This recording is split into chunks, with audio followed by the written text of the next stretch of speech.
Racun dari nasi. Ada kebiasaan yang jadi pemicu menderita kanker dan diabetes. Hari ini kita dikejutkan dengan satu fakta yang menarik. Mana tidak? Karena ternyata kebiasaan yang selama ini kita anggap sepele, perbuatan berbahaya untuk anak-anak kita. Istilahnya kita sayang anak, tapi kita pula yang setiap hari memberi anak racun. Ini setidaknya kita sadar dan mengerti bahwa saat kita memasak nasi, keluarkan nasi dari rice cooker kalau sudah matang. Kalau lebih dari 5 sampai bisa menjadi pemicu diabetes. Saya di video ini hanya ingin menceritakan ulang penjelasan dari seorang dokter ahli yang membuat saya shock. Nasi dari Magicom adalah fakta pertama yang membuat kita shock.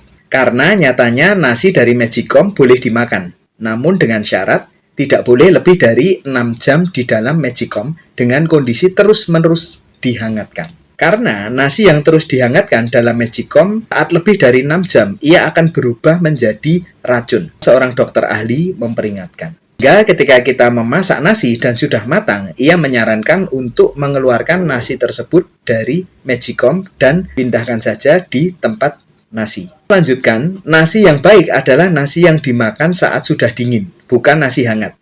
Karena nasi dingin memiliki kadar gula yang lebih rendah. Mengapa sekarang ini banyak anak-anak menderita diabetes? Karena mereka terbiasa makan nasi hangat di Magicom. Beda dengan orang-orang zaman dahulu. Nasi yang dimasak dilangseng kemudian jika sudah matang akan diletakkan di tempat nasi. Nasi tidak terus-menerus dihangatkan. Kita dan keluarga mungkin sering makan di luar. Jadi kadang masak nasi tapi nggak ada yang makan. Magicom jalan terus. Besoknya kadang nasi baru terjamah.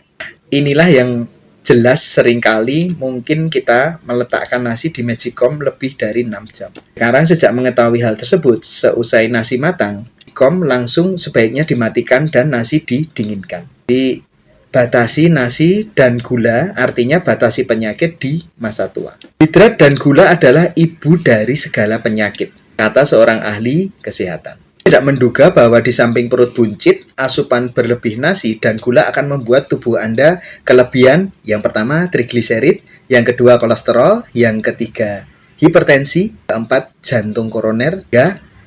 Yang kelima, diabetes mellitus. Seorang dokter ahli di Cina menekankan kalau saja orang yang menerima berita ini bisa membagikan informasi ini kepada 10 orang lain saja, setidaknya ada 1 nyawa yang bisa terselamatkan. Silahkan boleh di-share ke rekan-rekan yang lainnya, siapa tahu bisa menyelamatkan sahabat, teman-teman, dan saudara kita. Mudah-mudahan bermanfaat. Selain itu, kita juga harus mencukupi asupan nutrisi untuk tubuh kita. Dalam hal ini untuk mencegah dari penyakit diabetes mellitus. Intinya, kita harus menjaga organ pankreas agar dapat bekerja secara normal untuk menghasilkan insulin. Agar gula yang masuk dapat dirubah menjadi energi untuk aktivitas kita sehari-hari. Dan itu kita juga harus menjaga pola makan dan membatasi jumlah asupan gula dari makanan atau minuman yang kita konsumsi sehari-hari. Bagaimana jika kita sudah terkena penyakit diabetes? Pengalaman rekan-rekan kami yang mengalami diabetes dan akhirnya bisa sembuh atau normal, mereka menambahkan konsumsi makanan kesehatan untuk menjaga organ pankreas dan menurunkan kadar gula berlebih secara alami. Apakah rekomendasi produk herbal alami tersebut? Silahkan boleh tanya-tanya dan sharing-sharing via DM lebih jelasnya. Jangan lupa follow akun TikTok ini untuk mendapatkan update kesehatan, info kesehatan lainnya setiap hari. Salam sehat, semoga bermanfaat.